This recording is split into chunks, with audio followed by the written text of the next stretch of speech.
কিছু বলছো? হ্যাঁ, তোর জন্য একটা খুশির খবর আছে। কি খুশির খবর? তোর আব্বু তোর জন্য একটা ছেলে দেখেছে। কি? হ্যাঁ। মা, আমি এখন বিয়ে করব না। বিয়ে করবি নি মানে? হ্যাঁ মা, আমি একজনকে ভালোবাসি আর আমি ওকেই বিয়ে করব। কি? ছেলেটা কে? কি করে? ওর নাম রিয়াজ, রাজমিস্ত্রির কাজ করে। কি? সব থাকলে তুই একটা রাজমিস্ত্রির সঙ্গে সম্পর্ক করেছিস? দেখ, তোর সঙ্গে যে ছেলেটার বিয়ের কথা চলছে, ওরা অনেক বড় লোক, 5খানা হোটেল আছে। কিন্তু মা, তোর কোনো কথা আমি শুনবো না। নিজের ভালো একজন পাগলও বোঝে, তাই সোনা ছেড়ে চাঁদের দিকে হাত বাড়াতে যাস না। আর তাছাড়া তোদের এই সম্পর্ক তোর আব্বা কখনোই মেনে নেবে না। কি করবি ভালো করে ভেবে দেখ।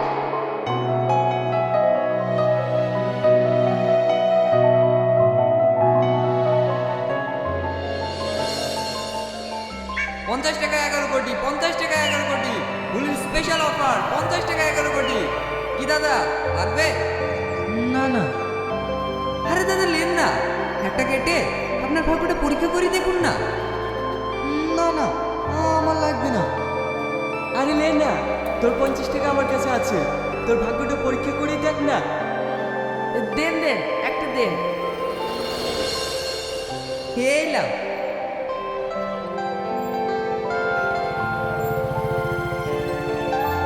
পঞ্চাশ টাকা 11 কোটি, 50 টাকা 11 কোটি, হুলির স্পেশাল অফার 50 টাকা 11 কোটি।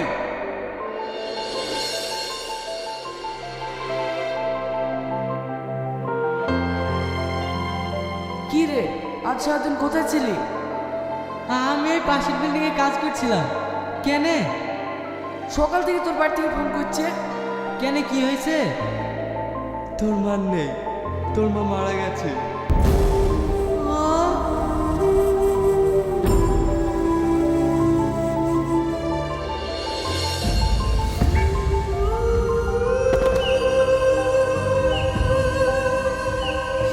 মা, তুমি আমাকে ছেড়ে চলে গেলি মা।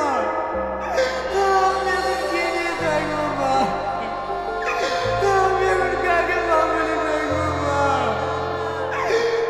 আমি তোমার এত তোমাকে চিনি মা, এই যে তোমাকে আমি শেষ দেখাটাও দেখতে পেলাম না মা। আমি তোমাকে মেরে ফেললাম মা, আমি তোমাকে মেরে ফেললাম।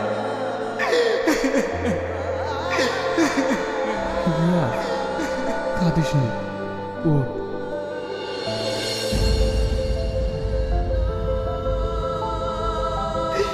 মার কি হয়েছিল?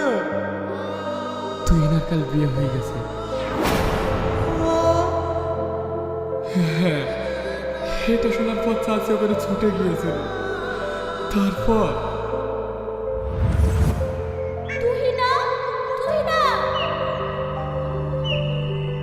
কি হয়েছে? এভাবে চিৎকার করছেন কেন? তুহিনা, আমি কি শুনছি? তুমি নাকি অন্য কোথাও বিয়ে করছো? হ্যাঁ, আপনি ঠিকই শুনেছেন। তুমি না আমার ছেলেকে ভালোবাসো। তোমার বিয়ে হয়ে গেলে আমার ছেলে শেষ হয়ে যাবে। তুমি দয়া করে এই বিয়েটা করো না। ভালোবাসা, দুদিন একটু মিষ্টি মিষ্টি করে কথা বলেছি, এটাকে আপনার ছেলে ভালোবাসা ধরে নিয়েছে। আমি আপনার ছেলেকে ভালোবাসি না, আর আমি আপনার ছেলেকে কোনোদিনই বিয়ে করতাম না। তুমি কি বলছো মা? আমি তোমার হাত ধরছি, তুমি দয়া করে আমার ছেলের জীবনটা নষ্ট করো না।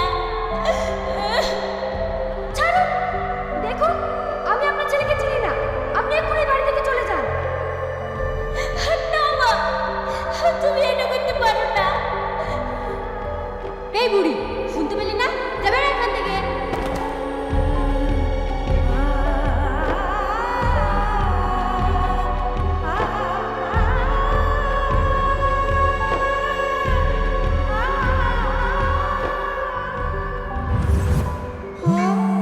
এত কিছু হয়ে গেছে, তুই আমাকে আগে বলিস নি কেন?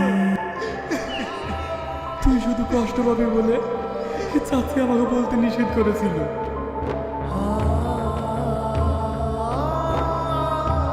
রিয়াজ, তুই যে লটারি কেটেছিলি সেটাতে ফার্স্ট প্রাইজ 11 কোটি টাকা বেঁধেছে। তুই না, তুই না, তুই না। সো হ্যালো ভিউয়ার্স, আপনারা সবাই কেমন আছেন? আশা করি আপনারা সকলে খুব ভালোই আছেন। তো আজকে আমি চলে এসেছি তুই আবার একটি নতুন ভিডিও নিয়ে, যে ভিডিওটির নাম হতে চলেছে গরিবের স্বপ্ন। এর পার্ট অন ইউটিউবে অ্যাভেলেবেল রয়েছে, যদি আপনাদের ইচ্ছা থাকে তাহলে অবশ্যই দেখে আসতে পারেন। এবং এর পার্ট 2 পর্বটি কবে ইউটিউবে রিলিজারে চলেছে সেই সম্পর্কে আমি আপনাদের জানিয়ে দেব, তাই ভিডিওটি স্কিপ করা ভুল আপনার করবেন না বন্ধুরা। এছাড়া এই গরিবের স্বপ্ন ভিডিওতে খুব সুন্দরভাবে রিয়াজ এবং দুই না অভিনয় করেছে তাদের দুঃখের অভিনয়টি আপনি দেখতে পারেন, আপনার চোখে জল আসবে। এবং এর দ্বিতীয় পার্টি কবে আসবে এই সম্পর্কে আমি যতটা জেনেছি ততটা আপনাদের এই ভিডিওটা আমি জানিয়ে দেব। সো বেশি দেরি না করে শুরু করছে ভিডিওটা। সো বন্ধুরা, এই ভিডিওটা শুরু হয় একটি দুঃখের সঙ্গে। সেই দুঃখে দেখা যায় যে সেখানে রিয়াজ বলে এক ছেলে থাকতো, যে তার স্বপ্ন পূরণের জন্য এবং এটি মেয়েকে পাওয়ার জন্য সে নিজের বাড়িঘর ছেড়ে দেয়, এমনকি তার মাকে ছেড়ে অনেকটা দূরে চলে গিয়েছিল কাজের জন্য। কিন্তু অনেকদিন পর সে জানতে পারে তার মা মারা গেছে, তার জন্য সে বাড়ি ফিরে আসে এবং সে তার মার কবরের সামনে এসে কাঁদতে শুরু করে। এমন সময় তার পাশে থাকা বন্ধু তাকে জানায় যে সে কিছু আগে একটি লটারি টিকিট কেটেছিল, তার প্রথম পুরস্কার সে পেয়েছিল। এই কথাটি শুনে রিয়াজ কিছুটা দুঃখ পেলেও সে মনে মনে ঠিক করে দেয় যে সে তার মায়ের মৃত্যুর বদলা তুহিনার উপর নেবে। এই সবের মধ্যেই নাটক ভিডিওটি শেষ হয়ে যায়। সো প্রিয় দর্শক, ভিডিওটা যতটা জানা যাচ্ছে এই ভিডিওর পার্ট 2 মার্চ মাসের মধ্যে রিলিজের কথা রয়েছে, বা এপ্রিল মাসের প্রথম সপ্তাহে এই ভিডিওটি রিলিজ হওয়ার সম্ভাবনা রয়েছে। আজকে আপনাদের কাছ থেকে আমি বিদায় নিচ্ছি, আপনারা সবাই ভালো থাকবেন।